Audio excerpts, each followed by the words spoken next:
Chapter 1. The Fateful Invitation. It began with an innocuous invitation. Marcus, an adventurous spirit, had discovered an ancient map in an antique shop. The map hinted at an uncharted island and a legendary ship, the Abyss, rumored to be filled with untold treasures.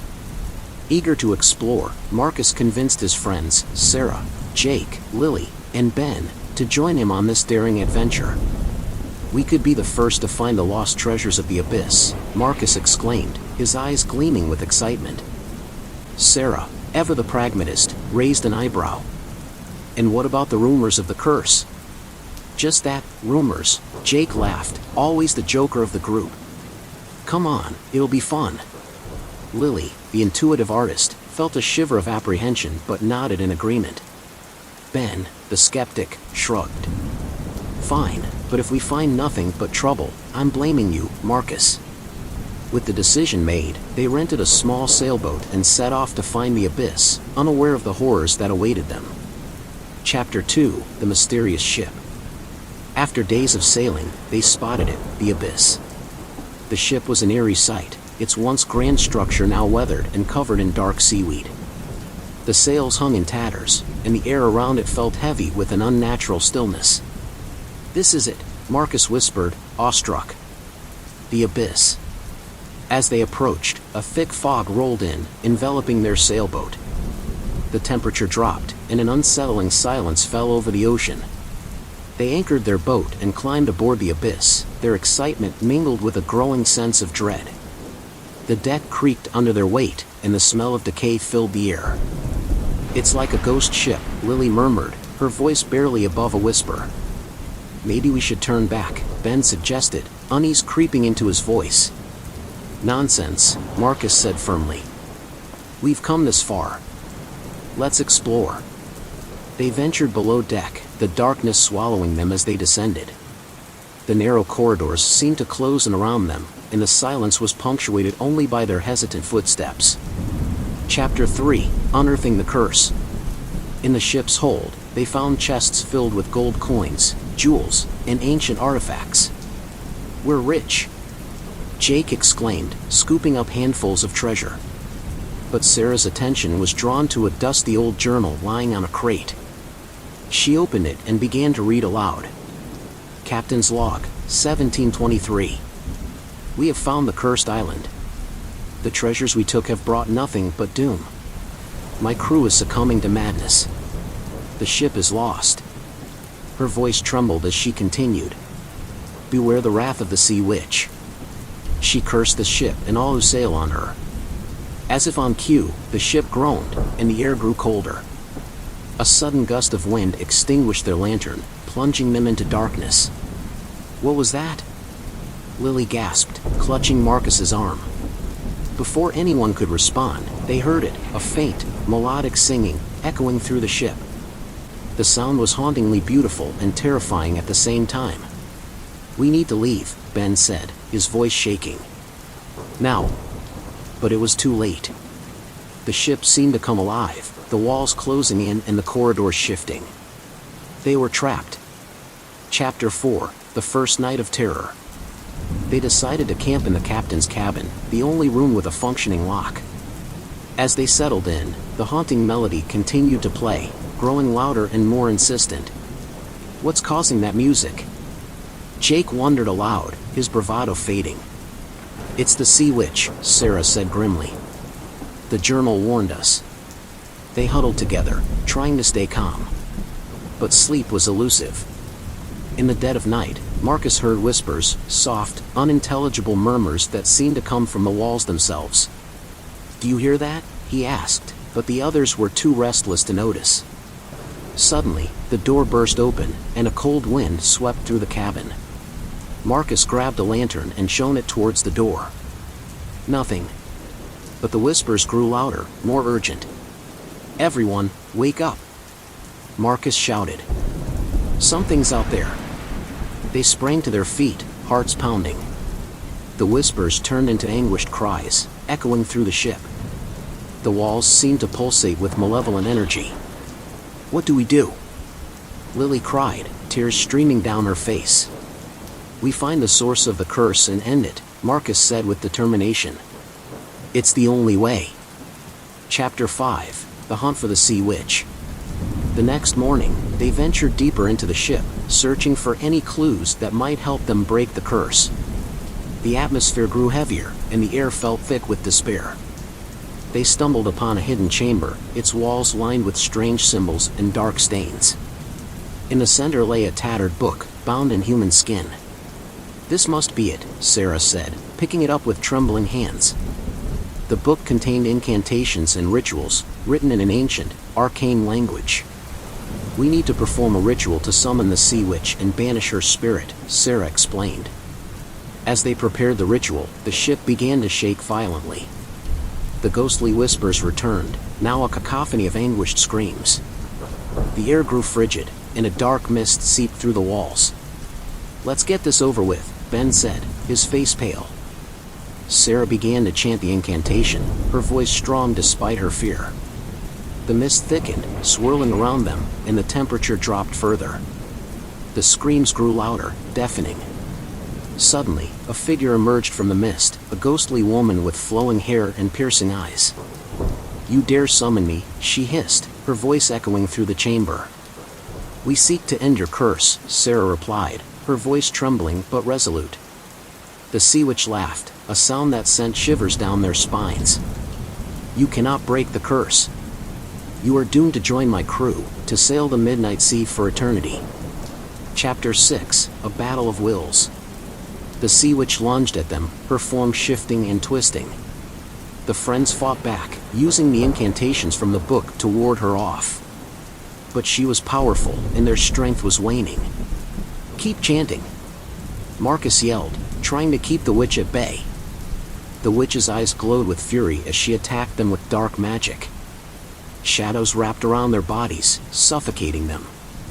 They struggled to breathe, their vision fading. "We can't give up," Sarah gasped, fighting the darkness. "We have to finish the ritual." Summoning their last reserves of strength, they chanted in unison, their voices merging into a powerful incantation. The symbols on the walls glowed, and the chamber shook violently. The witch screamed in agony, her form dissolving into the mist. The shadows receded, and the air grew warmer. They collapsed to the floor, exhausted but victorious. "We did it," Lily whispered, tears of relief streaming down her face. "We broke the curse." Chapter 7, The Aftermath. The ship was eerily quiet as they made their way back to the deck. The fog had lifted, and the sun shone brightly overhead. The abyss no longer felt oppressive, its curse lifted. They returned to their sailboat, eager to leave the haunted ship behind. As they sailed back to the harbor, they reflected on their harrowing experience. "We were lucky to survive," Ben said, his skepticism shattered. "That was real.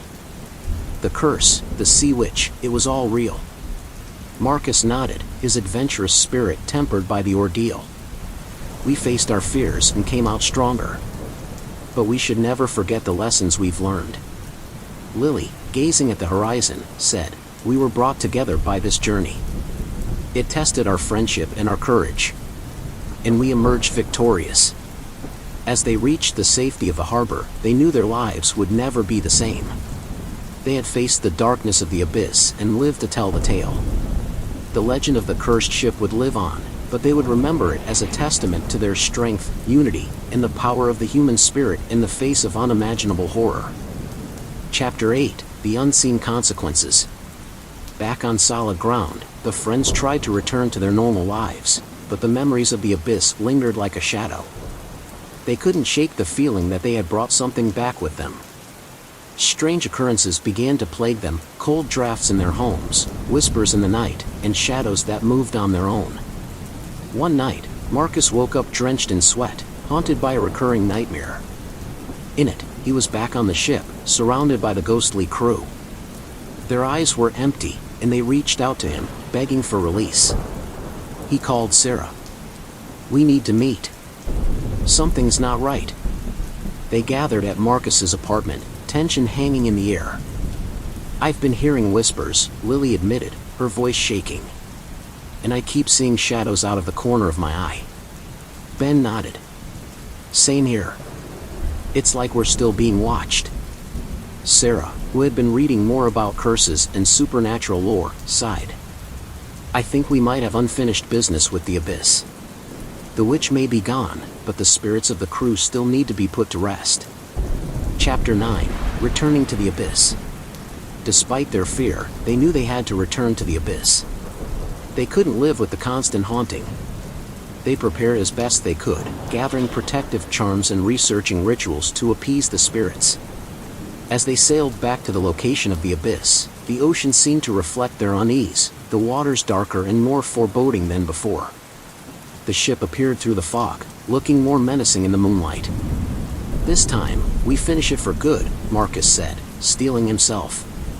They boarded the ship and immediately felt the oppressive atmosphere. The whispers were louder, and the air was colder. They made their way to the captain's cabin, where they had found the journal.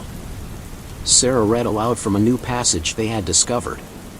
To free the souls, return what was taken and speak their names to the sea. They placed the treasure they had taken back into the chests. As they did, the temperature dropped further, and the ghostly crew appeared, their eyes filled with sorrow. Lily stepped forward, holding the journal. We're here to set you free. We're sorry for what happened to you. One by one, they called out the names of the crew, their voices echoing through the ship. The spirits began to fade, their forms dissolving into the mist. Thank you, the ghostly captain said, his voice barely audible. You've given us peace. Chapter 10, A Final Farewell. As the last spirit vanished, the ship began to crumble. The abyss was finally falling apart, its curse lifted.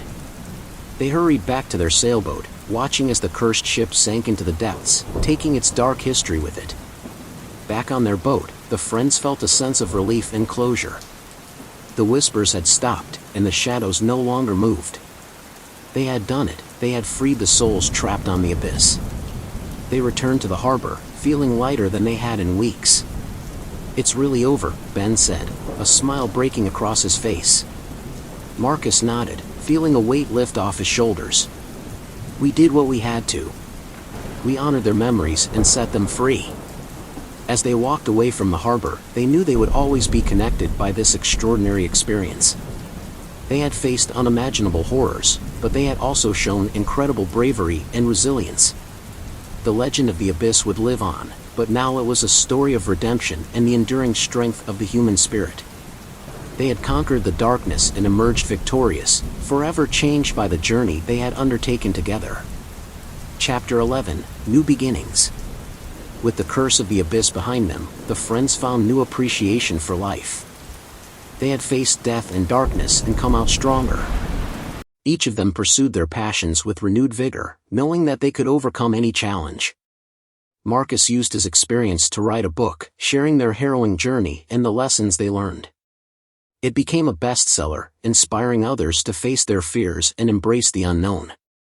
Sarah, deeply moved by the spirits they had encountered, pursued a career in paranormal research, dedicating her life to helping other lost souls find peace.